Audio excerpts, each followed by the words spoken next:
All right, I'm really excited to be joined by the Land family. Now, for those of you that don't know Ryon Land, his brother and his father, I'm going to go ahead and turn it over to them and let them introduce themselves, but this should be a lot of fun for an interview. You guys want to share a little bit about yourself? Yeah, I could go ahead and start. I'm Dustin Land. I'm the father of Ryon Land and Dalton Land, my oldest, over here. I started in trials in the mid-80s as just a young boy because my father started riding trials in 1973, I think it was, and he got me started.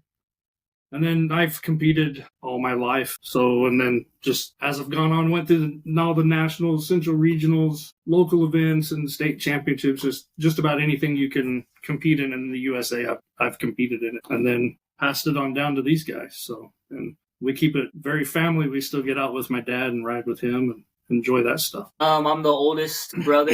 I'm Dalton Land. I've been riding since I was roughly 2 years old. So that puts me at like 18, 19 years now that I've been riding. With the same likes as my father, I've done, I want to say, just about anything that we have here in the U.S., from state championships to central regional championships, and then up to through the nationals. Highest level that I reached was second place in the Expert National Series. I did earn my pro credentials, but due to injuries and also opportunities, I was not ever able to compete with my pro credentials. And then through European events, I was very grateful to have ridden a few European events along with my brother. So Me too. And my dad, yeah. We've ridden a few European events together, us three actually, like the San Diego 3-day and stuff like that. So yeah. Yeah, I guess I'll go last. I'm Ryon Land. I go overseas and I compete all around the world that I will be doing this year, the World Championship. And I've been riding for, 13 years now. And I'm very grateful for the opportunity that my grandfather, my dad, my brother have given me with this amazing skill set and all the things that they've helped me through and everything, and just led me up to this point. And I'm very happy. Awesome. Both of them, when they say started riding the bikes, they started on the Striders as soon as they could walk. And then I went straight to the smallest Osset bikes. And so a funny story about Ryon, how he got his first electric Osset bike. You'll love this. We went to a trials, and Dale Malosic, who was the gas importer at the time, he had on display some of the very small gas electric trials bikes. And Ryon said, "Can I try it?" And I asked Dale, said, "Hey, can you try it?" And he's like, "Yeah, no problem." Well, none of us checked to see if the speed was turned down. And Ryon sat on it, whacked it wide open, and took off across the parking lot and had no idea how to stop. And I was running as fast as I could to try to catch him. And he went straight into a huge rock pile, crashed. The bike went one way, Ryon went the other way. And we pushed back this brand new bike with a big scratch down the side of it. And I said, "Guess I bought this, didn't I?" And he said, "Well, I can't really sell it that way." So that's how Ryon got his first motorized trial. Memories. That is a great story.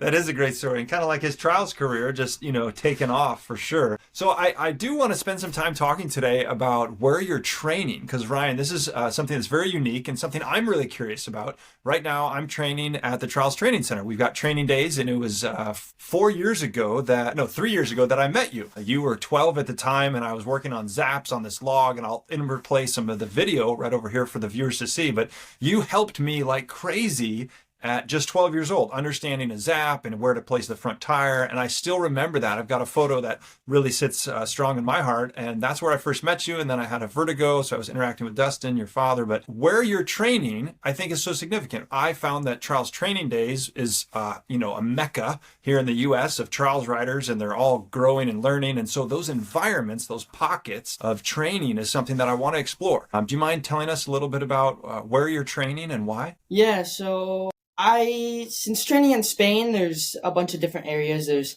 really grippy rocks to super slippery rocks, and then there's just a mix of super slippery dirt, super grippy dirt. It's just all of like a mix. So normally during the week, I'll pick super grippy areas, and then the other week I'll choose super slippery areas, and sometimes I'll do a mix, because you just never know what you're going to come up with in the event. So I'll normally mix it up and try to just figure out how to ride the best and compromise between the two, and just keep learning just the differences between them. You try to go somewhere different most every day. Yeah, right? I go everywhere different. I never go to the same spot normally. Okay. And you're training in Spain. So how did that come about? Dustin, do you mind sharing the kind of origin story of how Ryon got to training overseas? Yeah, so when we had a U.S. national, what was it, 22? 2022. Had a 2022 U.S. national in California. California, of course, is where the Vertigo importer is.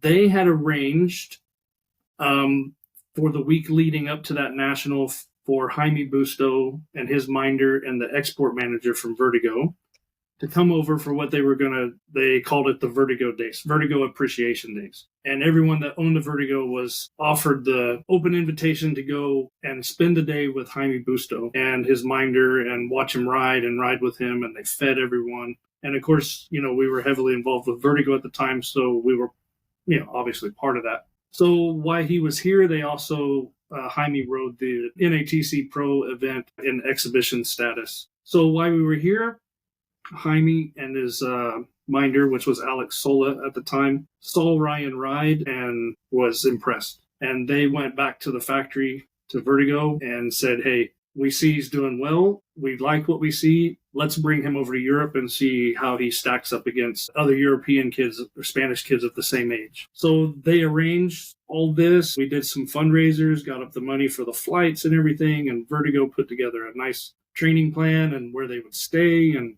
got Vertigo USA arranged for bikes for them over there. Long story short on that, he went over and they entered him in the Spanish championship round in the cadet class, which I would say skill level wise is probably around our ES class here in the US. And I think it was aged 16 and under. Yeah. I think, and they had to ride 125s. But the very first event, Ryon won it. And they said, okay, there's another 2-day event here in a month. I think it was a month later, something like that. And he stayed and they trained. And, there was a lot of talk over there after the first event of, oh, okay, the American, he got lucky. That's probably not going to happen again. Yeah. Well, a month later, there was the 2-day event. He won both days. And every time he won by more. So after that happened, we came back home, and then Vertigo Motors in Spain put together an offer for a contract for Ryon to come compete in the Spanish championship. And at the time, the contract was wrote for him to do the world championship when he turned 16. But what they didn't know is his level advanced very quickly. And then that led into him being over their trainings since 2022. And he's just immersed himself in the Spanish championship and won the 125 overall championship. Last year, he rode what they call the junior class, which is under 18, any size bike, any CC bike. It's the TR3 line that he rode last year. TR3 would be equivalent to really, really hard expert in the NATC Easy Pro, around that level. And he won that. There was some thing, I think it's pretty much out in the public now. Vertigo was going through some sales and, reorganizations and all that. During that time, they let all the Vertigo riders go. And he had a fantastic offer from Shero. They picked up right where we had left off with Vertigo. He's going to do the 125 World Championship this year and continue on with his training in Spain. When he goes back in a few days, he's actually going to be going and staying with Adam Raga for a while and be part of his training program at his home. So that's going to be exciting in a new direction. But that's how all that happened. Yeah, that is an exciting story, and congratulations on your accomplishments, Ryon. So who over in Spain have you trained with? You mentioned Adam Raga staying at his house, but I'm curious, and maybe audience, doesn't know, who, can you throw some names out there? Who are you typically training with, and who do you sometimes train with? Yeah, normally I train with a lot of the TR2 people because that's the line that I'm looking forward to trying to beat at this moment. There's a couple people. His name is Pau Denires, Shinya Horihata. He's from Japan. He's really cool guy. I really like that guy.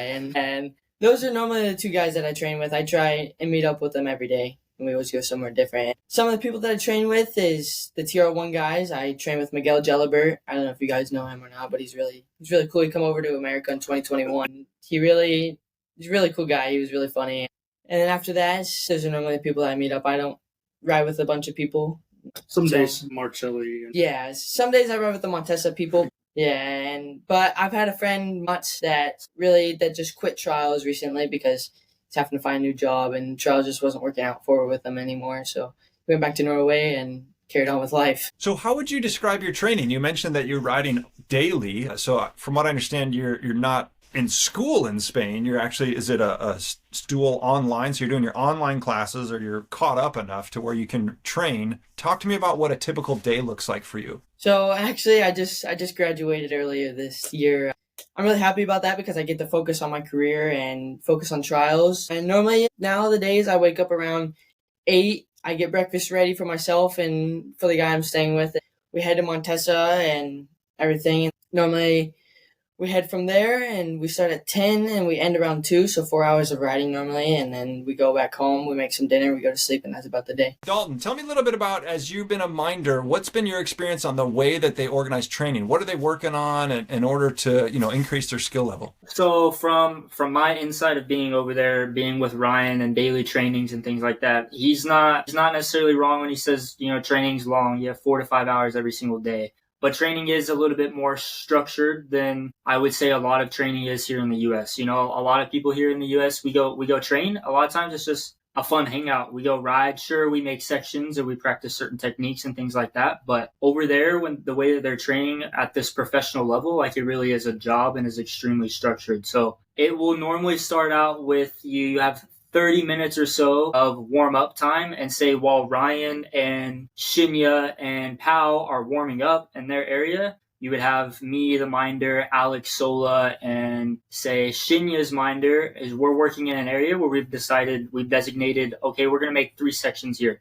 Now, we try to kind of plan ahead and think, okay, we know this is where the next event is, and this is actively what we're preparing for the time being right now. So what kind of stuff do they have normally in the past in these events that we're going to? So we can say this place is going to be big. This time we know they're going to have a lot of big stuff, maybe not so much technical, but a lot of really big. So then maybe we're going to go for a lot of big hits, hard hits that we know our riders aren't always going to be the best, and what's ways that we can improve their level with that. Or if we know we're going to a place that's going to be more technical, okay, we don't need to focus on near as big stuff, but we want to go in making sections that are going to push their technical level ability. You're going to make them really fight for their balance, make them really have to focus on certain setups or use very hard certain techniques to make it through a section. And then we also train a lot with times. We run practice sections like it's the real thing. We're running, all of us have a watch on, we're yelling time the entire time. And then also we try to, it changes sometimes depending on how far out events are, but practice is a lot of times like a competition between all the riders that are there. So we will legitimately do each rider only gets 3 rides per 3 sections, and you go 1 rider at a time and we keep score, and it'll be a legit competition to see who won out of those 3 sections. And then, maybe it takes us an hour and a half to go through those 3 sections. Then we break, 5-10 minutes, riders go get some water. Maybe it's closer to lunchtime now, grab a snack real quick, be back over here. We'll have more sections for you, and we'll repeat the process with new sections. Wow. So the minder is in some ways like the section designer. You're really pushing the rider's capabilities by designing sections that are going to challenge them. So it sounds like the minder is not just there to catch bikes. They're there to, really push the rider, correct? A lot of times it is much, much more as a minder than just catching the bike. Yes. Awesome. I was going to say, how much time have you gotten to spend over there, Dalton? So all the way up until the 2024 season, I was basically over there full time with Ryan, just as much as he was. All the events, the majority of all trainings and everything, I was always there with him. It's only recently this past year that I've stepped back a little bit from the European trial stuff just because of other opportunities and things that I have going on in my life. I wasn't able to make that my full-time priority anymore like I was before. I was grateful last year to go. I spent about a month straight in Spain for the TDN. I was a minder for the TDN challenge team for Haley and Murphy. And then I think it was about 3 weeks solid where I got to pick back up where we left off the year before. And I was Ryan's minder every day and helped him in the Spanish Championship over there, and we rode an event together as well. Dustin, were you going to say something? Yeah, I was just going to say, I know, I've spent a lot of time talking to Alex, which is who Ryan is living with and training with over this last year. And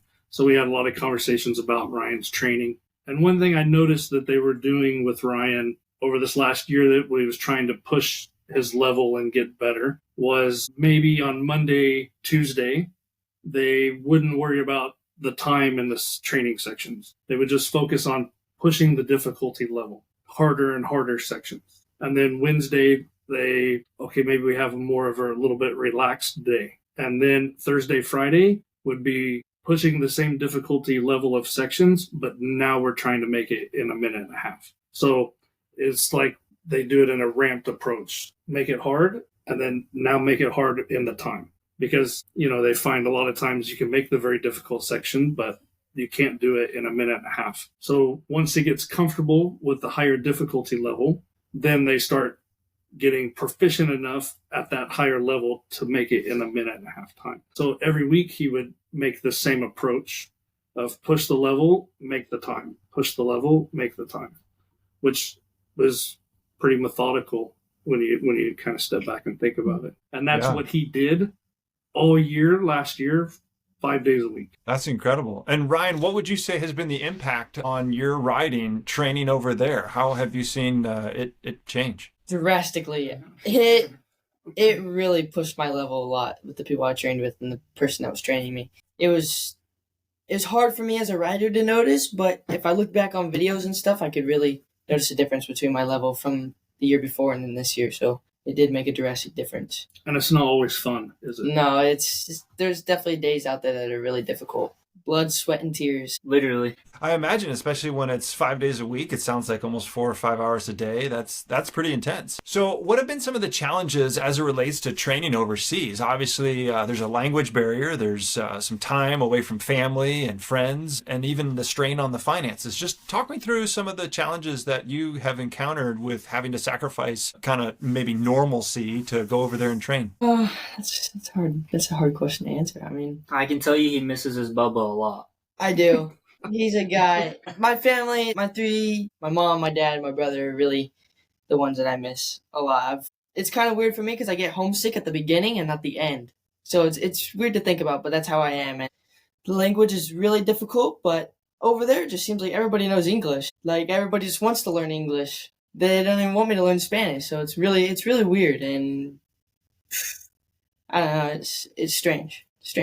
Logistics is an issue because he can't drive. And what we come to realize very quickly was here in America, everyone has large vehicles, right? Everyone has room for another person or room for another bike. Well, that's not the case over there. So in the beginning, it was a hassle and very difficult just to get the boys and their bikes moved from one place to the other. It was difficult just to find a way to get them and their bikes somewhere to practice because the individuals that they were with, they had their vehicle, but it only had room for them and their minder and their bikes, So real quickly, that forced us into having to purchase a van over there. And then that just presented more obstacles of how can I even purchase a van there? I can't register a van. I can't insure a van. I can't do any of this. So over time, we had to create relationships where there was enough trust for me to buy a van and Alex, his trainer, to agree to register that van and insure that van, but me give him the money for it, all those types of things. But just small things like that, it turns into a big deal, Another issue that we're still battling is, okay, we have a van and we have a way to transport. And originally Dalton was there to drive the van. Well, now Dalton's not there and Ryan's 15. So he has a van, he has a bike, he has a place to stay, but he can't drive himself anywhere. So we're still stuck with, we have to have someone to transport him and drive him around. Another law I didn't know about over there was you can drive at 16, but a larger vehicle like a van, you can't drive until you're 18, unlike here where, okay, no problem, you're 16, go drive whatever. So that's another challenge we're dealing with. And then as time has gone on, people, maybe you can stay and train with this guy for a while, and then his work schedule changes. He doesn't have the time to go train with him anymore. So now where does he go? Who's someone that's willing to take Ryan in and let him stay there, and at what cost? We pay a daily rate or a monthly rate for lodging, food, and everything for all this time over there. I wish, that it was, don't get me wrong, they're very hospitable people, but they don't do anything for free.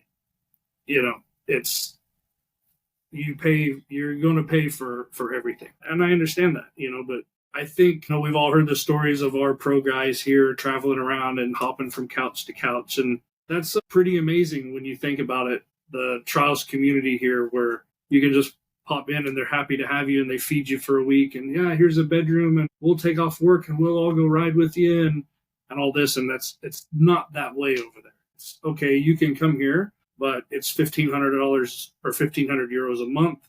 You have to go buy your own food and cook your own food. And hey, how do I get there? I don't know. Figure it out. It's difficult. It's accurate, right? It is pretty accurate. So those are challenges. Funding wise, it's a different level. The Spanish championship is the same equivalency to our NATC championship. Now you have to be an AMA member, right? But okay, that's $45. Well, in Spain, you have to have an RFME license, similar to being an AMA member, but it's 475 euros. Some things are more expensive, some things are less expensive, but it is difficult to support someone abroad from home to fund all these things, from van fuel to bike fuel to... And then the other difficulty in that, I don't talk about it much, is I'm always sending money from America to Spain. Every time you make those transactions, it's more expensive because of exchange rates and differences from the euro to the dollar. And on a daily basis of him using a card to pay for fuel, pay for some snacks, pay for this, pay for that, it's all those extra expenses add up. But we can't get a bank account over there because he doesn't have a ID card. It's always another thing. It's always another thing. Yeah. But that does sound challenging, and it seems to be paying off. I'm curious, we've got hopefully a decent amount of viewers that are going to watch this video. Is there anything that the community, that the trials community can do to help? I know you've had fundraisers in the past and sold bikes, but anything that's currently going on or will be coming in the future that can show support for Ryan and your family? Yeah, so we recently had a guy from Oklahoma reach out to us. He owns a t-shirt shop, t-shirt printing business, and we've put together a really cool Ryon Land t-shirt. It's not tied to any championship or anything like that. It's just it's got a nice picture of Ryan on the back. We've recently acquired a logo for Ryan as Ryon Land, but the t-shirt will have Ryan on the back, his signature on the back printed into it, a logo, and the guy's going to donate the shirts to us to sell, and every bit of the proceeds goes to helping Ryan with his funding and being abroad and everything. On average, it costs, I don't know, I would say we're averaging somewhere between $30,000 and $40,000 a year for him to be spending this much time over there training and competing. So yeah, very grateful to that individual. I won't say his name because I don't know if he wants his name out there, so I haven't talked to him about that. But here real soon on Ryan's social pages and Facebook, Instagram, and all that, you'll see those shirts, and we'll be able to mail them out. I haven't figured out if we can do an online ordering thing. And we want to take them with us to any events we're at where people can buy them. And so looking forward to that. Trying to take a little bit different approach this year. Yeah. And once that link becomes available, I'll put it in the description of this video as well for viewers who might see this after that goes live. So that's great. And thanks for sharing that information.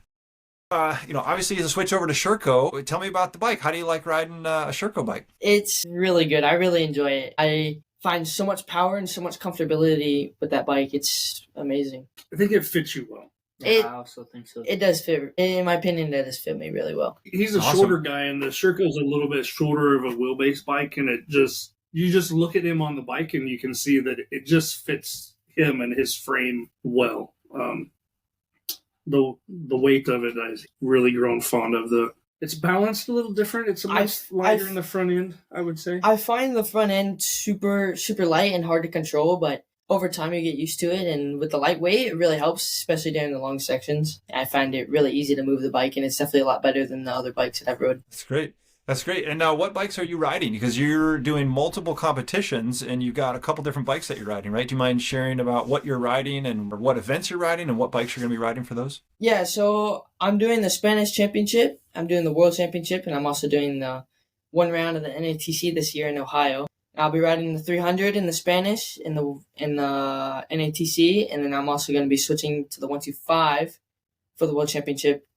For the age and for the class, they do not allow the big bike, so I'll be switching back and forth all year this year, which will make it a great challenge and something new. Yeah. So talk to me about those two competitions, because for the Americans that might be watching this, and I don't fully understand how that level compares to maybe the NATC. Do you mind describing the competition as far as the challenge and the difficulties that you see? I don't know. I don't know. I haven't rode the NATC in a while, but I could say that, like, what are you off the Spanish or for the world or for both? Well, both. And I don't know what line are you riding in the World Rounds? The world rounds is TR3. That's the lowest one for the men's category. He's competing in the 125 World Championship for the World Championship Series. And in the Spanish Championship, he is competing in a category called TR2, which is Trial 2 and is the one class below the Premier line. And it is equivalent to the same as the second line in the World Championship, which is also conveniently called Trial 2. So it's the same in one. For example, TR1 in the Spanish Championship, that's where the likes of Gabriel Marcelli, Jaime Busto, Adam Raga, that's the top class. Ryon is riding TR2, which is the class right above or right below that. For difficulty level, from what I've seen, like they have over in Spain, they have TR1, TR2, TR3. TR3 was where he was at last year. In my opinion, like NATC Pro would be somewhere between TR2 and TR3. Does that kind of help with what you were asking? Like expert would be what they call TR4 probably. Yeah, the majority of expert is what they would call TR4. Yeah. So, they probably have two classes higher than our top class, if that makes sense. And what do they have? They have 5 lines? 5 or 6. 5 or 6 lines, I think. TR1, TR2, TR3, and then TR4, TR5. There is a TR5. Yeah. I don't know. So kind of like our U.S. nationals, their lines get confusing sometimes. Yeah. Sure. But sure. That kind of gives you, I would say, an idea of where the classes rank. Yeah. So that's really helpful because I think, I might see Ryan ride a section on social media, but it doesn't really compute because obviously obstacles look a little different and the verticality of something is totally askew by cameras. So that's really helpful. I do want to switch for just a moment and talk about where you're going. So the World Rounds are going to be in a variety of locations. Tell me about where you're going and what you're most looking forward to traveling to. Yeah, I'll be going all over Spain. I'll be in Malaga, which is on the coast of Spain, and I'll be in Portugal, France, Italy, and Great Britain is where I'm going to be riding. Now, what about the World Rounds in Rhode Island? I won't be riding that one because they don't have the category that I'm riding in, and I can't ride that class because of the age and just like that. They just won't allow it in the Trial GP. Yeah, that's basically why he's riding 125 this year, is because they have a minimum age requirement of 16 to ride the Trial 2 line. So because of his age, he's forced to ride the Trial 3 125 line. And then for the World Round in Rhode Island in the US, and they did the same thing in Japan. And I think it's mostly because of expensive travel and bikes and logistics and everything. They're not taking the Trial 3 125 class to either Japan or the USA. They're keeping them all in the European Union. It's a little easier on the travel, especially for the younger kids. Yeah, it's just frustrating that it's his first year riding the World Championship, and there is a USA round, but he doesn't get to ride it. Yeah. So Yeah. we talked to them to try to get an exemption for him to ride as just an exhibition rider on the Trial 2 line, and they said absolutely. Yeah.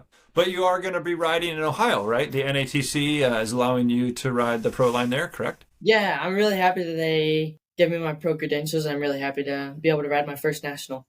Not first national, but first pro national, I should say. Yeah. We had Yeah, a little that'll be bit of super. hurdles because they have a minimum age for the pro class as well, which is 16, and he's 15, but we were able to get enough documentation and proof of his riding level that the NATC said, okay, he can ride.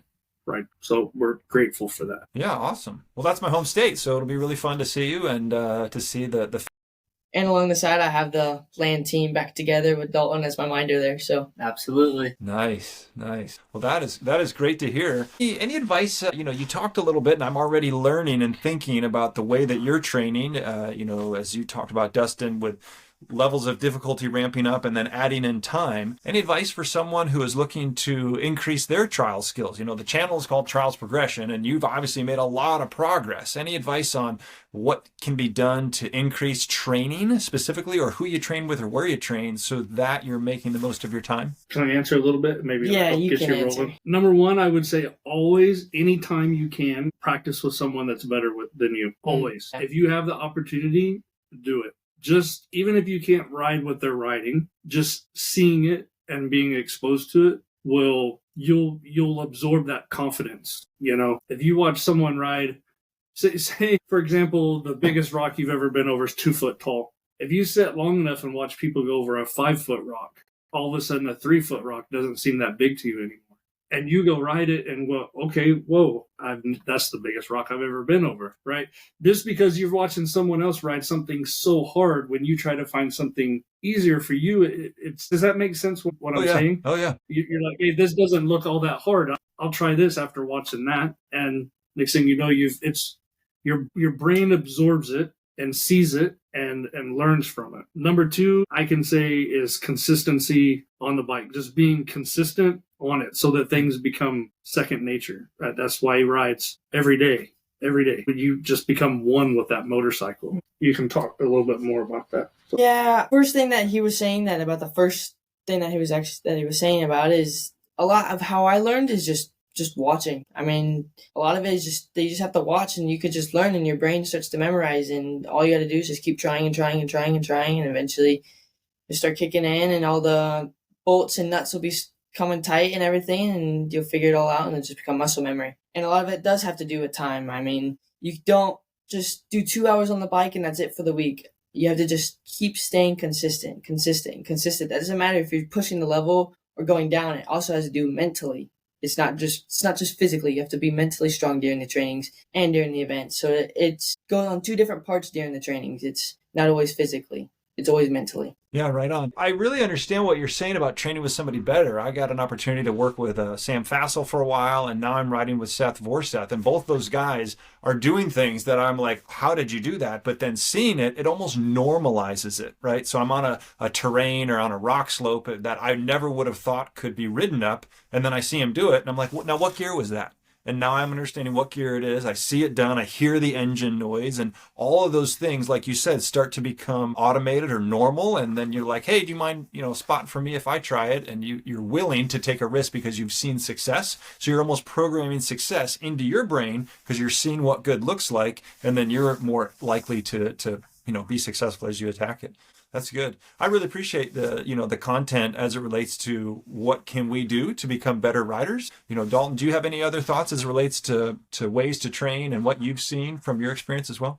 I mean, I'd say what they said hits it all pretty good. But one thing that I would add is and this goes for any trials rider anywhere, including Ryan, myself, is to not get discouraged, because the amount of times that I have seen one rider ride the same freaking rock 1,000,000 times over and over and over again, to where they were crying, yelling, upset. They didn't give up until they finally made it. That right there can be the difference between somebody who is great and somebody who's not, is having the determination and the grit to sit there and keep trying something that you're not understanding, or that you're not making it, or you crashed and it hurt. Oh well, get up, try it again. Like, go figure out how to do that. Learn from what you're doing wrong and capitalize on the mistakes that you're making to then put yourself one step better than you were before. I think that is one of the biggest things that I've seen as a rider, seen as a minder for Ryan. Like, the amount of times I've stood there on the same rock catching Ryan over and over and over again,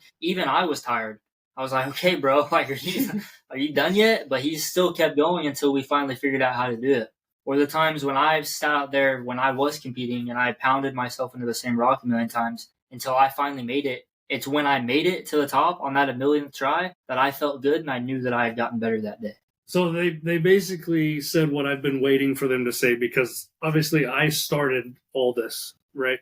And started teaching them from a very young age. And I've taught some trial schools and classes, and I've had people ask me, because I don't know if I mentioned any of my accomplishments. I went up to being a top 3 expert rider, and I did that in my 30s, So I had a lot of experience with it and rode with a lot of the top guys in the U.S. But people will come to me and say, how do I get better? And when they talk about the mental toughness and being out there just pounding yourself on something, I tell people you have to have a different mindset. There's two different ways to ride trials. You can ride and have fun. There's that trial.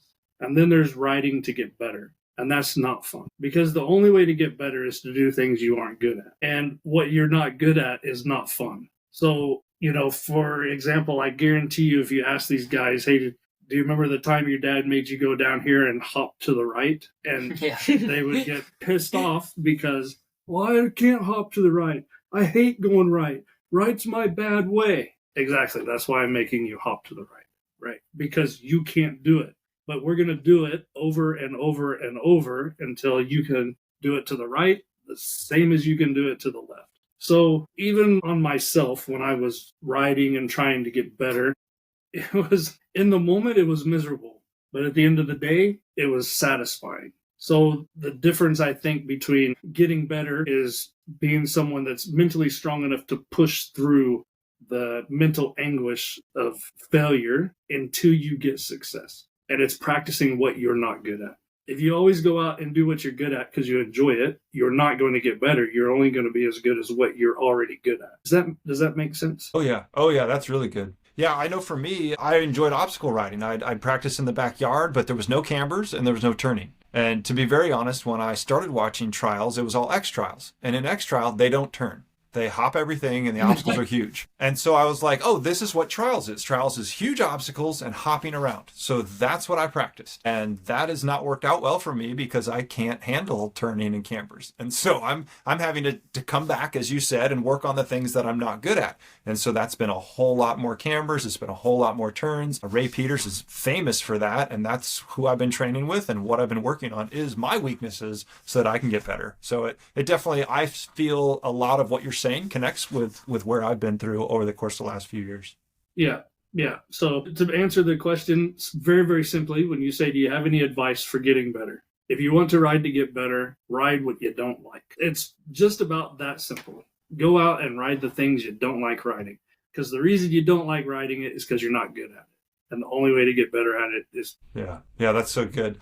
This has been a great opportunity just to hear your story and what's been going on, and I appreciate the time that you guys have given. It's great to have you all together while you're all here in the States, and I understand even earlier you did some skeet shooting. Is that correct? That's one of the ways you like to blow off steam when you're not riding. Is that correct? Yeah, I do blow off some steam while doing that. I find it a really good hobby to do, and I think it honestly helps with trials a little bit. It helps with reaction time and precision. Hand-eye coordination.